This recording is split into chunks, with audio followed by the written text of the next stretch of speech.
یہ पुराने ज़माने की बात है कि एक सी गांव में एक लोहार रहता था। वो रोज शहर में अपनी दुकान पर जाता, मेहनत मजदूरी करता, कभी कोई घोड़े की नाल बनवाने आता तो कभी रुकाब। दिन भर की मेहनत से चंद दीनार कमा लेता और अल्लाह का शुक्र अदा करता। वो निहायत नेक दिल और अक्लमंद इंसान था, मगर उसकी सबसे बड़ी खूबी उसका सब्र था।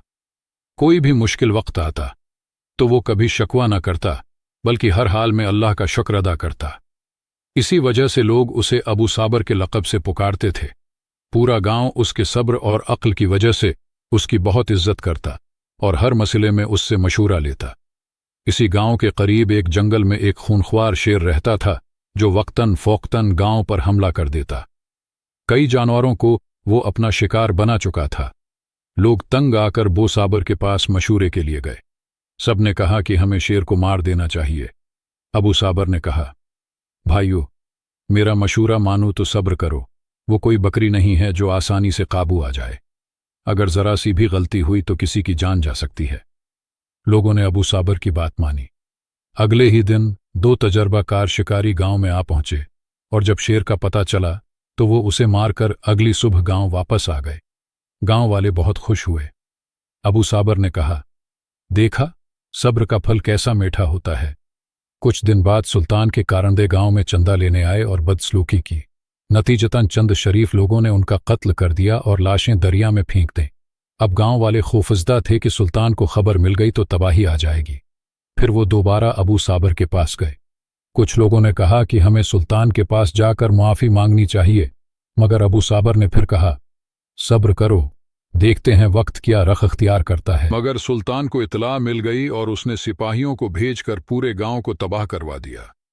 लोग फिर अबू साबर के पास आए और कहने लगे, ये सब तेरे सब्र का नतीजा है। लेकिन इस बार वो खुद सुल्तान के दरबार में पहुंचे और मुआफ़ी मांगी। सुल्तान ने मुआफ़ी दे दी, मगर हुक्म दिया कि अबू साबर को गांव से निकाल दिया जाए और उसे कहो कि अब सब्र करो। अबू साबर अपनी बीवी और दो बच्चों के साथ निकल गया। राह में डाकुओं ने उसके दोनों बच्चों को अगवा कर लिया और उसकी बीवी को एक सिपाही ने गुलाम बना लिया। मगर अबू साबर ने फिर भी सब्र किया। एक शहर में जा पहुंचा, वहां काम मांगा, मगर न मिला। फिर किसी अमीर के यहां पत्थर ढूंढने लगा। बस 2 रोटी मिलती, मगर वो खुशी से सब्र करता रहा। एक दिन किसी मजदूर को चोट लग गई तो अबू हलाक हो गया। साबर ने कहा, भाई सब्र करो। वहां सुल्तान भी मौजूद था। उसने गुस्से में आकर हुक्म दिया, उसे अंधे कनवे में कैद कर दो। अबू साबर कनवे में भी सब्र करता रहा। इत्तेफाक से वो सुल्तान बीमार हो गया और मर गया। दरबारियों को खबर न थी कि सुल्तान ने अपने भाई को कनवे में कैद कर रखा है। वो सब कनवे में गए और अबू साबर को वहां इबादत करते देखा। उसे शहजादा समझा, निकाला और बादशाह बना दिया। अब अबू साबर बादशाह था। एक दिन उसकी बीवी इंसाफ लेने दरबार में आई। उसने पहचान लिया और चुप रहने का इशारा दिया और उसे महल भिजवा दिया। फिर उस सिपाही को सजा दी। कुछ दिन बाद वो डाकू जो उसके बच्चों को ले गए थे, गुलाम बनाकर बेचने आए। अबू साबर ने बेटों को पहचान कर महल भिजवा दिया और डाकुओं को कैद कर दिया। एक दरबारी ने हैरानी से पूछा, हुजूर, ये सब क्या माजरा है? अबू साबर ने सारी हकीकत बता दी कि वो महज एक लोहार था। अल्लाह ने उसे सब्र के बदले ये मकाम दिया है।